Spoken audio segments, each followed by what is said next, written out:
The other day, I was in my classroom, and one of my students decided to just burst out and declare, "Hey, today's my birthday." And so, of course, the whole class stopped, and we just applauded, and we was glad. But at that moment, the Spirit of the Lord spoke to me because I know how precious young men, especially African American men, lives are. And for him to see another birthday, for him to see another year, my heart was full. And right in the middle of class, I said, "Let me pray for you." And he just was, he like, "Well, yeah, sure." And right then and there, I stopped class and I laid hands on him. I put my hands right on top of his head and I began to prophesy over his life.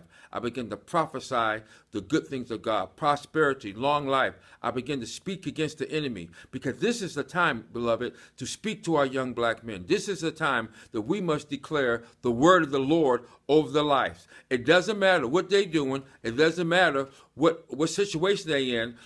We all need prayer. And for us to come into a kingdom for such a time as this, we got prayed into the kingdom. And so I know that this young man wasn't going to come to church. I know this man wasn't going to wait for an altar call. Because who knows what happened between the time I seen him the other day and today.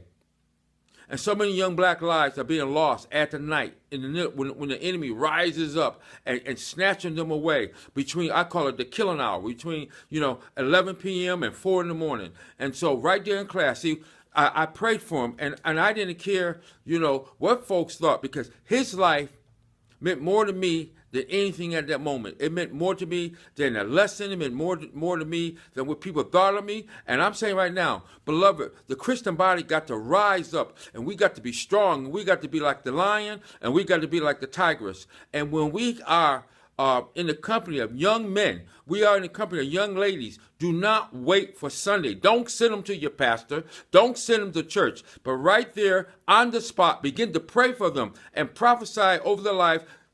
They shall live and not die. They are the head and not the tail. They are above and they're not beneath. And begin to prophesy prosperity. I don't care if they don't have 2 dimes in their pocket. Beloved, right now the body of Christ must be aggressive in this area. We can't wait to the funeral. It's too late.